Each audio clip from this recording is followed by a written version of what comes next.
everybody, my name is the Voice Penny, as you all know me, and welcome back to another reaction video of MadPat the Candlestick Man. And today, we're doing a Poppy Playtime. Now, I'm young, I'm a young lad, I'm not gonna lie, but Poppy Playtime was not something I really was watching, or I've never even played it.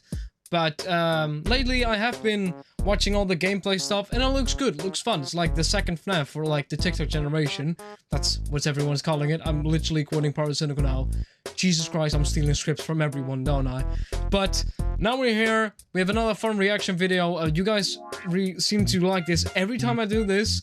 But again, if you really want me to do more of these, because I don't do these a lot, but when I do them, they get a lot of views and a lot of love. So if you guys really want to see more of this, then please comment it down below. And also maybe, what kind of reaction videos do you want me to react to? What kind of, maybe games, maybe other game theories, maybe even other channels? Who knows? But if you want that, comment it down below. And then, of course, subscribe to the channel for more content like this. And also more stuff and new stuff coming our way. But now, Poppy Playtime, Chapter 2. I watched all the gameplay, it was pretty good. Didn't play it myself because I'm a pussy, but it looks good. Let's see what MadPat, our boy, has to, what kind of theories does this man have right now? Like, what can he come up with? I mean, I think there are a lot of things to come up with. I mean, not gonna lie, Poppy Playtime is kind of, you know, banking on the fact that people are gonna make all these fan theories and everything, and they grow the community. Dude, they wanted to bring out NFTs for the Chapter 2. Like, it's a little, I don't like it. But, you know, they do make a pretty good game, so I guess it's a little valid. Let's just watch the video and see what MadPat has in store for us mortals today. It's been so long. Jesus Christ, that's loud. So good to see you again. Mommy! Well, not good, really. Big mommy. Don't say anything. Mommy Okay. knows. You thought you could just walk right in here, didn't you? As if nothing ever happened. What a joke. Well, Backstory. they're all dead, all of them. And you did that. Tried to live knowing Why does this remind me of Bendy and Machine? Like, everyone is saying that they took all their inspiration from FNAF, which, true, is what started the whole thing. But where's the comment from Bendy and Machine? Did everyone just forget about Bendy and Machine? Am I the only person on Earth that still knows that game still exists? God damn, what has time become to? For whatever brief time you're still alive. But hey, that's just a theory, right? A theory. A theory. A Nice. theory. Nice. Hello Internet, welcome to Game Theory, the show that's been popular for 11 years but still hasn't landed a movie deal. Don't know why I felt like mentioning sad. it here. On a completely What? Did Poppy Playtime already get a movie deal? You are fucking with but me. still hasn't landed a movie deal. Don't know why I felt like mentioning it here. How is that possible? How? Poppy Playtime is getting a movie, but FNAF isn't? What the hell? On a completely unrelated note, a few weeks ago we finally saw the release of Poppy Playtime Chapter 2, Fly in a Web. And this thing was longer than a tech demo, so hey, big wins over Part 1. But no, the team wasn't content to The Part 1 wasn't bad, right? I mean, I don't remember a lot of it, so it could be. I don't know. I thought Poppy Playtime was pretty good. It does have a lot of, like, bug glitches, but it does look good and it has a good concept. That's, like, the only thing I can say about Poppy Playtime. stop there. Poppy Playtime's newest chapter went above and beyond, requiring players to master not just one, but 2 different gameplay styles. But it was a lot. Chapter 2, what I wanted to say, like from what I saw, Poppy Playtime Chapter 2 was like a lot of things, which is a good thing? I don't know. Whack-a-mole, and Simon Says. Blue! Yellow! We're violet! Ah! Every game is required to have a Simon Says segment for some reason. I'm of course being facetious about the whole thing. This new chapter actually offered a lot of awesome stuff. Cool puzzles, thrilling chases, and an oversized True. I didn't even play the one with the caterpillar, and even I was terrified. Maybe because I still have trauma of Sun from goddamn Flash Security Beach. I still have to finish that game. Oh, you guys don't care. Toy failing to pull a lever.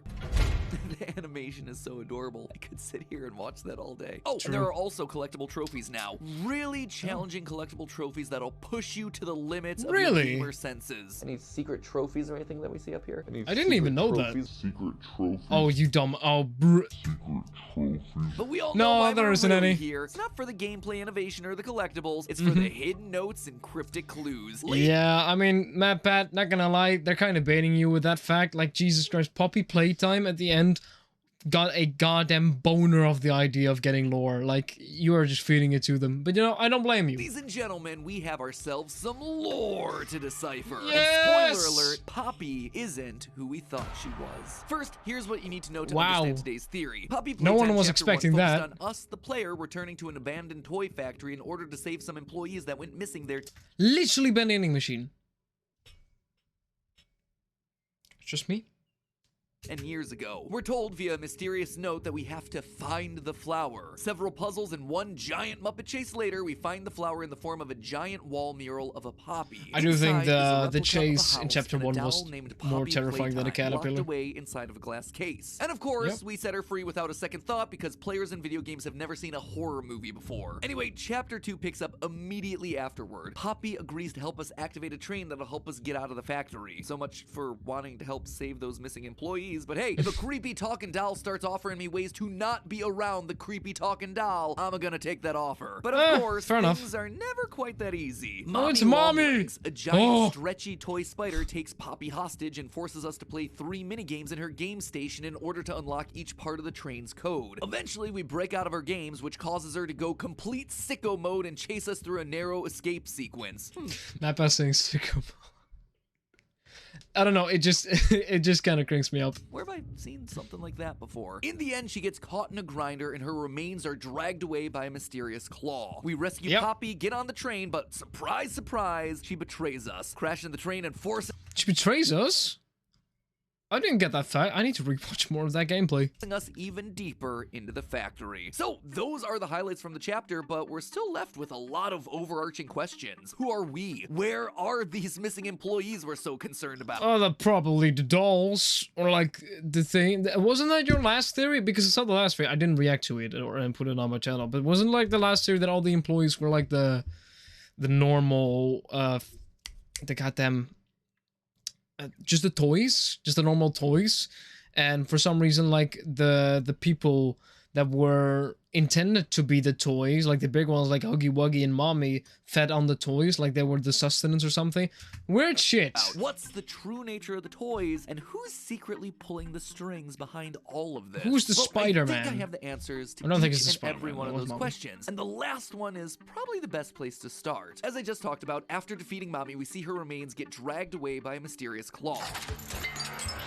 No, not Burntrap's claw. not Springtrap. But also, yeah, kind of Burntrap's claw. You see, the hand we see pull Mommy away is very different from all the other designs that we've encountered in the game so far. Most of the toys that we fight are brightly colored, made of plastic or fur, and It's the look like endoskeleton. actual It's like toys. FNAF. This thing though is dark, mechanical, and could poke your eye out. It's like an erector set on steroids. And that's not all. If you zoom in and enhance the image of the claw, you can actually make out that there's organic material mixed in there. Bones and maybe even some veins mixed in with the metallic parts. So yeah, the comparison to Springtrap, Burntrap, call them whatever you want, it isn't that much of a joke. But what is this biomechanic hybrid doing within the context of Poppy? Well, back in chapter 1, we discovered the final VHS tape which cataloged the results of experiment 1006. Huggy Wuggy, nicknamed right? The prototype. Final log in relation. Experiment 1006. The prototype. Coordination and cooperation is evidently within his skill set, as well as the skill set. Isn't of all others. also the hand man? Isn't that the one that Jacksepticeye was talking about in chapter 2?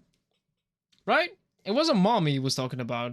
Am I wrong? Experiments of his type? This, Maybe I'm just along with the stupid. death screen that said experiment 1006 isn't he wonderful, led us to believe in a previous theory that our big blue boy Huggy Wuggy was the prototype. Yeah. Since, you know, he was kind of the only character that we met in chapter 1, Occam's razor and all that. However, take a look at the hand on the TV screen that we see during that VHS recording. Look familiar? Oh. We see that hand appear again in yet another VHS tape in chapter 2. Log code 08502 in relation. Experiment 1006. 6, Okay. the prototype. Yeah. The prototype So it's seems pretty to possess an unprecedented level of intelligence, beyond that of all other test subjects, as well as an alarming willingness to commit violence. Experiment 1170, Fun! Huggy Wuggy, remains the optimal Violence. outcome due to his sufficient intelligence, paired with maximum They literally say that that's experiment 1170 is Huggy Wuggy. Okay. So that's Obviously, confirmed. This outright tells us that Huggy isn't Yeah. experiment 1006, and that it's instead the owner of this mysterious claw. So that's what the prototype is, but what makes it so special? Well, during that same VHS tape, we also hear how the prototype takes apart an alarm clock and uses it to make a laser pointer. In short, it's smart and it's able to repurpose things, which would That's explain Mommy's very concern terrifying. in this moment. What have you done? You make me part of you! She's gonna be reused and repurposed by this entity in order to help the monster escape. Kinda makes you wonder if the veins and bones were how this creature was originally designed, or maybe that's what happened to all the other missing employees. Their bodies were added to the machine. It's interesting. In our last theory, we predicted that Mommy terrifying. Longlegs would be adding the bodies of dead toys to herself in order to become stronger. We were right about the concept. But that was oh wow. Okay, so it all comes together, or the developers are taking theories from the community and making it their own story. Maybe they don't even have an idea. Maybe they're just taking all these theories, making the best ones their actual story. See? That could also be a possibility. Lazy writing. Who knows?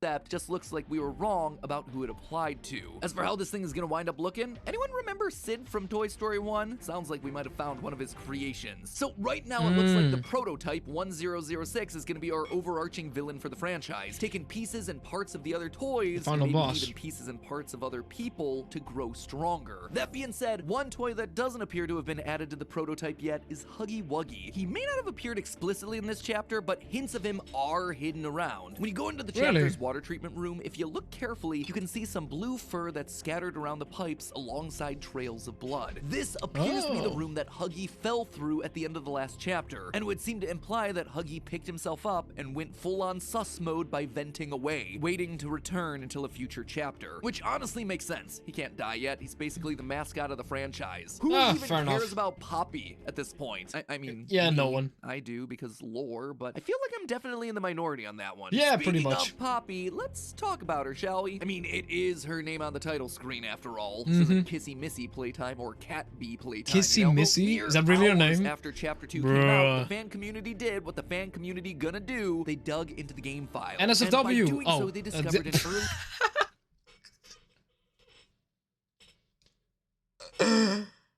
Yeah, the game files. No, definitely not NSFW. Definitely not. build of this chapter hidden away. And while the game itself is still basically the same, the end is where things get real interesting. Normally, you get on the train and Poppy gives you this sinister speech about how you're not allowed to leave. She betrays us and sends us hurtling deeper into the factory for reasons that are kept pretty darn vague. Terrible things have happened, but I know that whatever I need you to do, you're capable. However, in the cut version of this monologue, we actually get a bit more detail on her motivations. You have so much potential. I know you came to find the ones who had disappeared all those years ago, but they're gone. Reminds me of goddamn, the girl from Far Cry 3, the one we fucking, the one we, at the end, you know? You know what I'm talking about. It reminds me of, you have so much potential. You came here to find the ones you love, but they're gone. Or you made them gone. For some reason, it reminded me of that. They've been gone for a long time. Terrible things have happened. Oh, that's the And I same. am the cause. Oh. Being able to exist as a doll, it has killed so many people.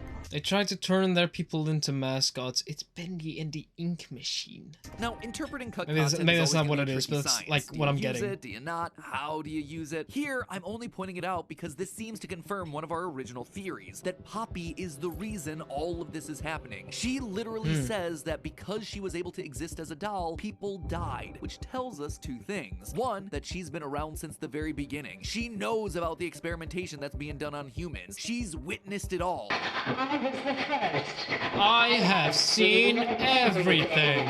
Yes, yes, FNAF, we hear you. You're very special. You did it first. Secondly, though, it seems to tell us that Poppy isn't who we originally thought. Loyal theorists will remember that last time we predicted that former employee Stella Graber was the person whose body and spirit were used to build Poppy. In Chapter 1, we found a VHS tape talking about her desire to stay young and her love of children, which all but seemed to scream, "Make me into an undying doll monster." However, after the clues seeded out course, this chapter, everyone we would know want that. for a fact that she's no longer a candidate. When we first enter the game station, we're greeted by Really? Stella's voice. Hi kids, welcome to the game station.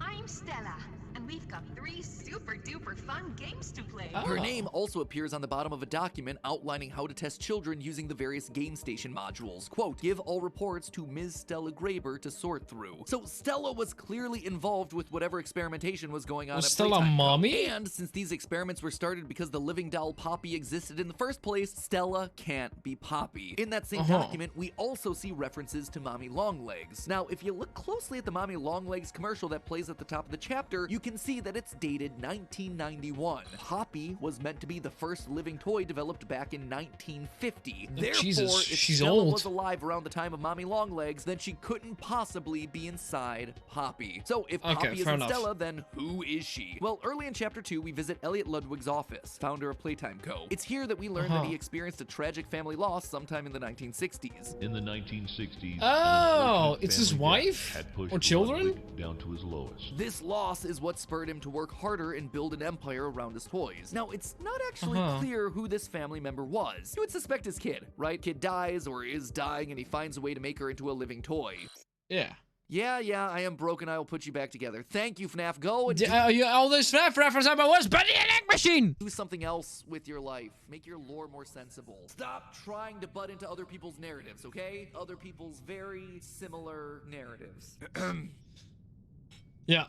Anyway, as I was saying, you would suspect that he's doing this for his kid, right? And that's who Poppy is. It's his daughter. But there's a wrinkle to that, and it's not coming from the game, but rather the game's website. You see, we know via a newspaper article hidden on the About section of Come on, Playtime give us the Company's merch website NFTs. that Elliot's wife divorced him in 1930. This means that if a child came from that relationship, that biological son or daughter would have been in their 20s or 30s when Poppy was created. It seems a bit old, to be honest. The loss could have been a grandchild. That's definitely a possibility. But for me, I think the most likely option was that it was an adopted daughter. In Chapter 1, we see a lot of posters hanging on the walls talking about Playtime Co.'s adoption initiative. What if that program was initially started because Elliot had an adopted child himself, and he wanted to bring that joy to other families? Oh, okay, thereby now then honoring it in makes those sense, Playtime yeah. Company values. And then, when his daughter dies or is suffering, he, has to find a way to put her back together. So, his adopted child dies tragically, and he tries something to revive her, probably by fusing her Children with Poppy. It dying! works. That's why I'm Something loving he these does horror works. games so She's much. in the doll, but he's not exactly sure what he did. Might I suggest trying Remnant or Agony? Sorry, Shut up. no, I'm just going out of MatPat, my way to please. do it. Anyway, we know Good that job. he's unsure based on a note that we find in Elliot's office in Chapter 2. This note talks about Experiment 814, in which they try to bring rats back to life using the poppy flower. My suspicion is that this is because he was somehow able to revive his daughter inside of Poppy, a doll who we're told has the essence of poppy flower built into her She's hair. evil This is anime also why we eyes. find Poppy hidden in a glass case. It's so his daughter can be preserved, protected, and also studied. It's because he saw it was possible, and then he went on to repeat it, which is why he's so happy about his wonderful experiment 1006, the prototype. After nearly Why they make so 200 additional creepy? experiments post poppy flowers Ugh. and rats, this is where he finally cracks the code. He's brought things to life, but the prototype is too smart. It escapes. So he just tried something, it worked, but he doesn't know the logistics of it. So, dumbass. And doesn't obey orders, sending the factory into chaos. This is why we hear that Huggy Wuggy is actually the perfect creation, because he's smart, but he's also obedient. He also kills people! And he looks creepy. Experiment 1170, Huggy Wuggy, remains the optimal outcome due to his sufficient intelligence, paired with maximum obedience. Why did he And go that, sicko my mode friends, is then? the story of how everything started at Playtime Co. We now know that Elliot Ludwig's adopted daughter is likely the entity inside the Poppy doll, and that our overarching villain for the series is the prototype, the first successful recreation of that technology, of bringing something back to life. A toy that steals and uses the pieces and parts of other things to make itself stronger. But there's still lots more to discover here. Who or what is inside the other toys? Are they employees or are they something else? What about the mysterious death screens that we see each time we die? What are they trying to tell us? If people are inside of toys, then what about the prototype? Is it someone important or is it just a random collection of people? And probably the biggest question of all, who are we in relation to all of this? Who I is suspect that I may have us? figured out our Me. character's name and possible role in the company, but answers to that and more will have to wait for next time, just because I have a few other things that I want to double check inside the game first. So make sure you grab pack that subscribe button to guarantee that you see our second part of Chapter 2's coverage when it comes out here in a week or two. And until then, remember, it's all Just a theory. a game theory. Thanks, Mommy. for watching. Mommy, sorry. Mommy, sorry. Okay, there we go. Another game theory. So we are getting in part 2. Nice. I don't know how long it's gonna take for Poppy Playtime to make its part 3. But I'm guessing like a few months? 4 months? I don't know. Maybe they want to take longer. Who knows? Who cares? I guess I do a little. I think a lot of people do a little. Good job, MatPat. Good job, Mr. Candlestick. Yeah, interesting. He just... It wasn't really deep. It was like, oh yeah, this is this, and this is probably this, and okay, cool. That was probably it. So, I don't know. It was nice. It was entertaining. It's about Poppy Playtime. Everybody loves Poppy Playtime. So, yeah, no, not a lot to say. Pretty interesting. So, Mommy Sorry, MatPat Sicko Mode, Huggy Wuggy NFTs, Huggy Wuggy toys in Amsterdam local weed stores, and yeah, that was this video. Hopefully you liked it. Again, if you want to see more reaction, please comment down below and subscribe, of course, to help me out. We're almost at 1,000 subscribers, which is like the biggest milestone a YouTuber could get, because so if you could help me by reaching that goal just a little bit further and getting away from that 911 subscriber symbol, then do that, please. Do that for me. Help me out a lot. And yeah, hopefully I'll see you guys in the next video. Goodbye. 2 to the 1, 1 to the 3. I like good pussy and I like good trees. Smoke so much weed you wouldn't believe, and I get more ass than a toilet seat. 3 to the 1, 1 to the 3. I met a bad bitch last night in the D. Let me tell you how I made her leave with me. Conversation and